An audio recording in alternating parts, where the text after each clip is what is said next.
அஸ்மத் சர்வகுருபியோ நம.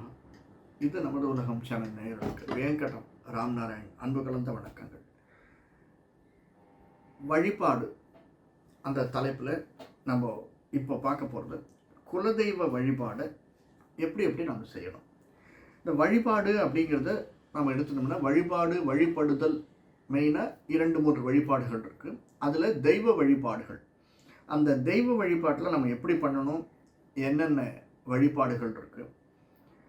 ஏன்னா வழிபாடுன்னா தெய்வ வழிபாடு, குரு வழிபாடு, பித்திருக்கள் வழிபாடு, ஜென்ம வழிபாடு, இப்படி பல வழிபாடுகள் பார்த்துட்டு இருக்கோம். விசேஷ வழிபாடுகள். அதில் தெய்வ வழிபாட்டில் 2 விஷயங்கள். ஒன்று குலதெய்வ வழிபாடு, இன்னொன்று இஷ்ட தெய்வ வழிபாடு. இதில் குலதெய்வ வழிபாடு ஏன் பண்ணணும் அப்படின்னு வேறொரு காணொளியில் பார்த்தோம். இதில் குலதெய்வ வழிபாடு செய்யப்படும் முறை, எப்படி அந்த குலதெய்வ வழிபாடு நம்ம பண்ணணும். முதல்ல குலதெய்வ வழிபாடு, நம்ம குலதெய்வத்தை எப்படி தெரிஞ்சுக்கிறோம் அப்படிங்கிறது பார்த்தோம்.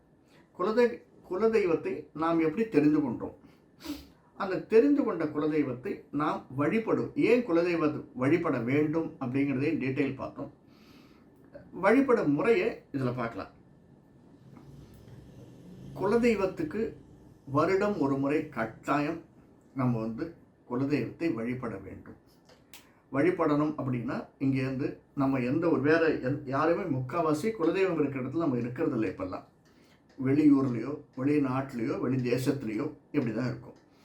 அதனால் பெட்டர் வருடத்திற்கு ஒரு முறை அல்லது 2 வருடத்திற்கு ஒரு முறை, இன்னும் சொல்லணும்னா மேக்சிமம் கட்டாயமாக 3 வருடங்களுக்கு ஒரு முறை நம்முடைய குலதெய்வ வழிபாடு செய்ய வேண்டும். அந்த குலதெய்வத்துக்கு யார் அந்த சமயத்தில் பூஜை செய்து கொண்டிருக்கிறார்களோ அவர் கூட நம்ம தொடர்பில் இருந்தோம்னா எப்படி வழிபடணும்.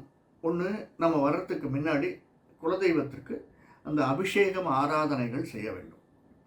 செய்து அந்த குலதெய்வத்தை வழிபடுதல். ஏன்னா நெருக்கம் வேறு ஒன்றுமே கிடையாது. இப்போ நம்முடைய ஃப்ரெண்ட்ஸ் வீட்டுக்கு போகிறோம் அப்படின்னா அடிக்கடி போயிட்டு வரோம்னா அந்த நெருக்கம் ஏற்படுதல். இன்னும் இங்கிலீஷில் சொன்னோம்னா அந்த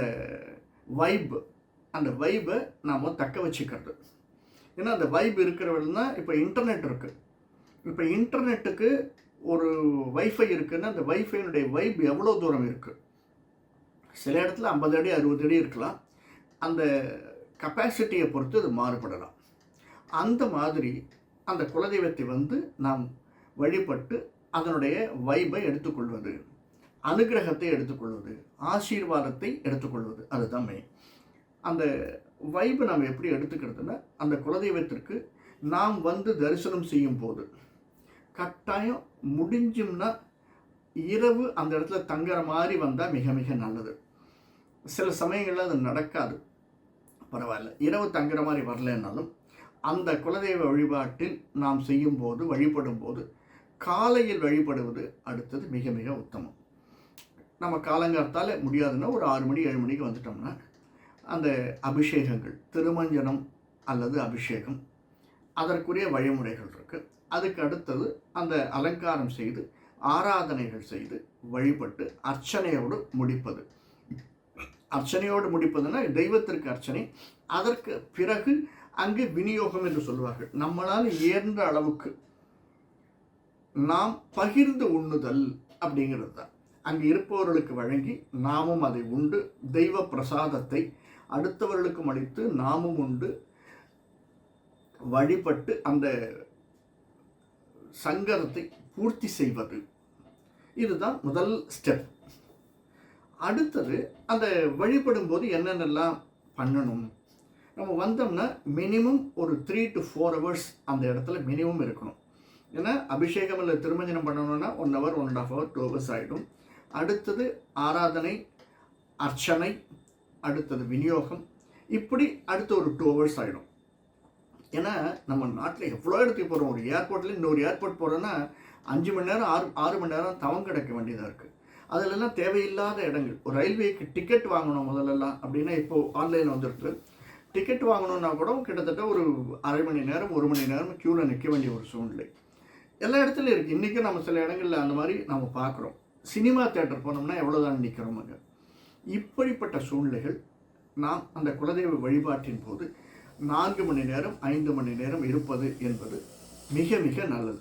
அப்போ தான் அந்த வைப் நமக்கு ஒத்து வரும், நம்மளால் எடுத்துக்க முடியும், அதனுடைய கடாட்சம் நமக்கு கிடைக்கும். இது ஒரு வழி. அதாவது இது எப்பெல்லாம் வழிபடணும்? பெட்டர் முதல்ல நம்முடைய குலதெய்வம் அப்படின்னு நாம் தெரிஞ்சுக்கிட்டோம்னா நம்முடைய நட்சத்திரத்திற்கன்று, ஜென்ம நட்சத்திரம் அப்படின்னு சொல்லுவோம், பர்த் ஸ்டார் அப்படின்னுவோம். அது வந்துன்னா ரொம்ப பெட்டர். சரி, நம்ம பர்த் ஸ்டார் இல்லை, நம்முடைய மனைவி அல்லது கணவன் அல்லது குழந்தைகள் அவர்களுடைய பர்த் ஸ்டாரும் போது இதை செய்வது, இந்த அபிஷேக ஆராதனைகள் செய்வது 2வது உத்தமம். சரி சார், என்னால் அந்த 4-5 நாட்கள் போக முடியல மாதத்தில், வேறு ஏதாவது ஒரு நாள் போகிறதுனா பெட்டர், நல்ல நாளாக பார்த்து போகிறது நமக்கு. அதாவது நல்ல நாள் அப்படின்னா இப்போது சந்திராஷ்டமம் இல்லாமல் மற்ற நாள்களில் செல்வது என்பது மிக மிக நல்லது. இது ஒரு பக்கம், இது நம்முடைய சைடு. இன்னொரு சைடு குலதெய்வத்திற்கு, அந்த தெய்வத்திற்கு வழிபடுவது, அந்த தெய்வத்திற்கு சிறந்த பண்டிகை நாட்கள்னு இருக்கும், உற்சவாதி நாட்கள் அப்படின்னு இருக்கும். அந்த உற்சவாதி நாட்களில் நாம் சென்று அதனோடு கலந்து கொள்வது மேன்மையை தரக்கூடியதாக இருக்கும். நிறைய உற்சவாதிகள் இருக்கு. பிரம்மோற்சவம் என்று சொல்வார்கள். பிரம்மோற்சவம், மாசோற்சவம், பக்ஷோத்சவம், இப்படி ஒவ்வொரு மாதத்துக்கு மாதமும் வெள்ளிக்கிழமை தோறும் செவ்வாய்க்கிழமை தோறும் உற்சவங்கள் நடந்து கொண்டு இருக்கும்.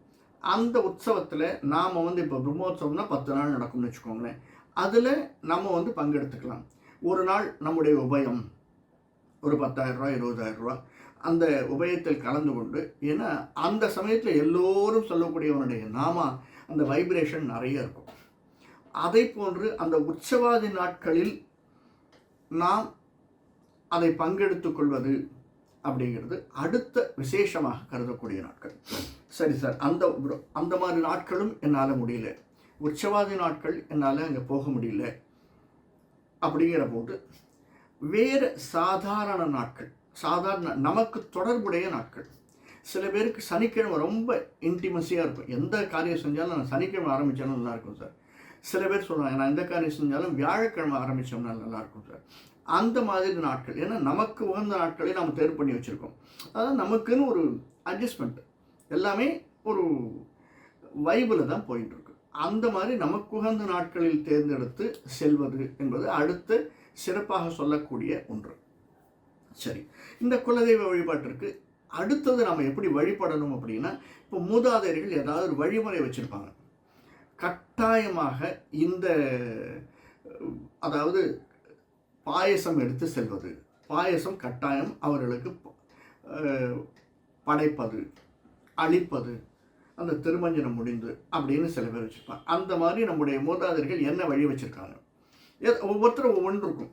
இப்போது இதில் கேட்டிங்கன்னா புளியோதரை, சர்க்கரை பொங்கல், அக்கார அடிசல், இப்படி ஒன்று இம்பார்ட்டண்ட்டாக வச்சுருப்பாங்க. ஒரு 4-5 திங்ஸ் இருக்கும். அதில் இம்பார்ட்டண்ட்டாக கட்டாயம் இதை செய்யணும், அதை நாம் தெரிந்து படையலிடுவது, அதை அவர்களுக்கு சமர்ப்பிப்பது அந்த தெய்வத்திற்கு என்பது மிக மிக ஏற்றமானது. இது அடுத்த ஸ்டெப். ஏன்னா இது ஒவ்வொருவரும் செய்ய வேண்டிய ஒன்று. அப்போ தான் நமக்குள்ளே தொடர்பு. ஏன்னா நம்ம வீட்டுக்கு ஒருத்தர், நம்ம ஒரு இடத்துக்கு போகிறோம், நம்மளுக்கு சில பேருக்கு லட்டு ரொம்ப பிடிக்கும், சில பேருக்கு பாதுஷா ரொம்ப பிடிக்கும். போகிற இடத்துல அவங்க பாதுஷா வாங்கி வச்சுருந்தா நம்மளுக்கு எப்படி இருக்கும், ஆஹா எனக்கு பிடிச்சதை வாங்கி வச்சுருக்கீங்க, ரொம்ப தேங்க்ஸ் அப்படின்னு சொல்கிறோமா இல்லையா? சில குழந்தைகளுக்கு சாக்லேட் பிடிக்கும், போன உடனே கையில் சாக்லேட் கொடுப்பாங்க, அந்த குழந்தைக்கு ரொம்ப சந்தோஷமாக இருக்கும். இதே மாதிரி தான். ஏன்னா அந்த சந்தோஷம் திரும்பவும் ரெசிப்ரிகேட் ஆகும் இல்லையா? அந்த குழந்தைக்கு இருக்கிற சந்தோஷம் நமக்கும், நம்மிடம் இருக்கிற சந்தோஷம் அந்த வீட்டிற்கும் ரெசிப்ரேட் காட்டும். அதே மாதிரி தான் தெய்வத்திற்கு நாம் செய்யக்கூடியது நமக்கு திரும்பவும் வந்து சேரும். இது ஒரு சர்க்கிள் ஆர் சைக்கிள். அதனால் நாம் என்ன பிடிக்கும்னு நம்ம மூதாதையர்கள், ஃபோர் ஃபாதர் அவங்களாம் டிசைட் பண்ணியிருப்பாங்க, அதை செய்வது நல்லது. இதற்கு அடுத்து நமக்கு தேவையான, அதாவது சில பேருக்கு ஒவ்வொருத்தருக்கும் ஒவ்வொரு அட்டாச்மெண்ட் இருக்கும். சில பேருக்கு மல்லிகை பிடிக்கும், சில பேருக்கு தாமரை பிடிக்கும். இப்போ அம்பாளுக்கு நம்ம பண்ணணும் அப்படின்னா தாமரை மலர் வாங்கிட்டு போகிறது ரொம்ப நல்லது. பெருமாளுக்கு பண்ணணும் அப்படின்னா துளசி மாலை வாங்கிட்டு போகிறது அப்படின்றது நல்லது. சிவனுக்கு பண்ணணும் அப்படின்னா வில்வ தளம் வாங்கி கொண்டு செல்லுதல் அப்படிங்கிறது ரொம்ப பிடிக்கும், ரொம்ப தேவையான ஒன்று. இது ஒவ்வொரு தெய்வத்திற்கும் என்ன சிறந்ததுன்னு ஒரு தனி காணொலியில் பார்க்கலாம். அதே மாதிரி பிள்ளையாருக்கு, முருகனுக்கு அதை நாம் எடுத்துக்கொண்டு சென்று அன்று வழிபாடு செய்யும்போது அவர்களுக்கு சமர்ப்பித்தோமானால் இது மிகவும் உகந்ததாக இருக்கும். சரி, அடுத்த லெவல். இப்போ நமக்கு சில பேருக்கு தாமரை மலர் அவருடைய நட்சத்திரத்துக்கு ஏற்ற மாதிரி இருக்கும். சில பேருக்கு மல்லிகை உகந்தது. இந்த மாதிரி ஒவ்வொரு மலர் இருக்கும், ஒவ்வொரு இலை இருக்கும். அது எது உகந்ததோ அதை எடுத்து சென்று வழிபடுவது. இந்த குலதெய்வ வழிபாட்டு குலதெய்வத்திற்கு வழிபடுவது என்பது மிக மிக ஏற்றம் தரக்கூடியதாக இருக்கும். இப்படியாக குலதெய்வத்தை நாம் வழிபட்டு வந்தோமேயானால் நிச்சயமாக நமக்கு நன்மைகள் நிறைய நடக்கும். இதனுடைய சில விஷயங்கள் இன்னும் ஃபர்தராக கண்டினியூ பண்ண போகிறோமோ, இதே மாதிரி இஷ்ட தெய்வ வழிபாடு எப்படி இருக்குது, குரு வழிபாடுன்னா எப்படி இருக்குது அப்படிங்கிறதெல்லாம் அடுத்தடுத்த காணொலிகளில் பார்க்க போகிறோம். நன்றி, வணக்கம். நன்றி. இந்த காணொலி பிடிச்சிருந்தேன்னா லைக் பண்ணுங்கள், சப்ஸ்கிரைப் பண்ணலாம் சப்ஸ்கிரைப் பண்ணுங்கள், ஷேர் பண்ணுங்கள். வணக்கம்.